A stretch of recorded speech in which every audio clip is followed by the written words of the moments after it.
আজ আমরা আলোচনা করব তৃতীয় শ্রেণীর আমাদের পরিবেশ থেকে দ্বিতীয় পর্যায়ক্রমিক মূল্যায়নের ৮ নাম্বার স্কুলের প্রশ্ন উত্তর নিয়ে।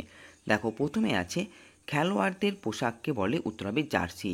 ক্ষয়ের প্রশ্ন উত্তর হবে মাটির জিনিস তৈরি করেন, উত্তর হবে কুম্ভকার। গয়ের প্রশ্ন গভীর খাদ দেখা যায়, উত্তর হবে পাহাড়ি অঞ্চলে। ঘয়ের প্রশ্ন ভিজে জামা কাপড় তাড়াতাড়ি শুকনো হয় গ্রীষ্মকালে। ২ নম্বর আছে ফাঁকা স্থানে সঠিক শব্দ বসিয়ে শূন্যস্থান পূরণ করো। নার্সদের পোশাকের নাম ধবধবে সাদা শাড়ি বা সাদা স্কার্ট। ক্ষয়ের প্রশ্ন উত্তর হবে শাখা ফেরি একটি লুপ্ত জীবিকা। গয়ের প্রশ্ন পাখিরা শীতকালে পালক ফুলিয়ে রাখে শীত কমানোর জন্য। ঘয়ের প্রশ্ন পাহাড়ি অঞ্চল কাঠ দিয়ে বাড়ির দেওয়াল তৈরি করা হয়। ৩ নাম্বার আছে, দেখো বেমানান শব্দটির তলায় দাগ দাও।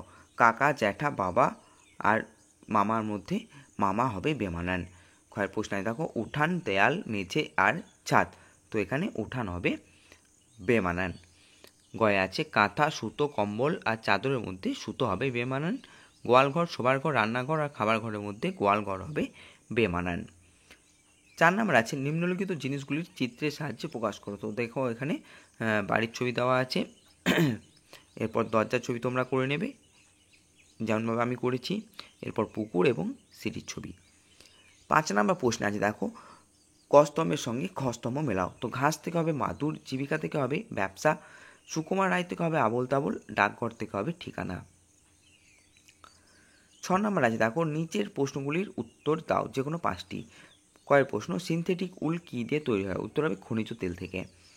ক্ষয়ের প্রশ্ন আদিম মানুষ কোথায় বাস করত, উত্তর হবে বন, জঙ্গল, গুহার মধ্যে।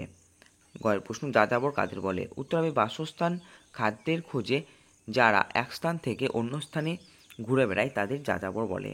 ঘয়ের প্রশ্ন মৌমাছি কোথায় বাসা করে, উত্তর হবে মৌচাকে বাস করে, উত্তর হবে মৌচাকে। ইংয়ের প্রশ্ন যেখানে বেশি ভূমিকম্প হয় সেখানে বাড়ি কী দিয়ে তৈরি, উত্তর হবে কাঠ দিয়ে। জয়ের প্রশ্ন পিনকোড আসলে কি, উত্তর হবে পোস্ট অফিসের নাম্বার। এরপর দেখো টিকা লিখতে বলেছে পরিবারের শাখা পোশাখা এবং মানচিত্র। তো উত্তর হবে, দেখে নাও, পরিবারের শাখা পোশাখা মা, বাবা, ভাই, বোন, কাকা, কাকি, দাদা, দিদি, ঠাকুমা, ঠাকুরদা নিয়ে একত্রে বসবাস করাকে পরিবার বলে। এবার আছে দেখো মানচিত্র। মানচিত্রের সাহায্যে সমগ্র পৃথিবী বা কোনো অঞ্চল সরলে সুস্পষ্ট জ্ঞান লাভ করা যায়। একটি মানচিত্রের মধ্যে আমরা সব পৃথিবীর অথবা এক অঞ্চলকে দেখতে পারি। আমরা কোনো একটি কাগজের মধ্যে মানচিত্র এঁকে সেখানে চিহ্ন নিয়ে সেই অঞ্চলের সম্বন্ধে বুঝতে পারি।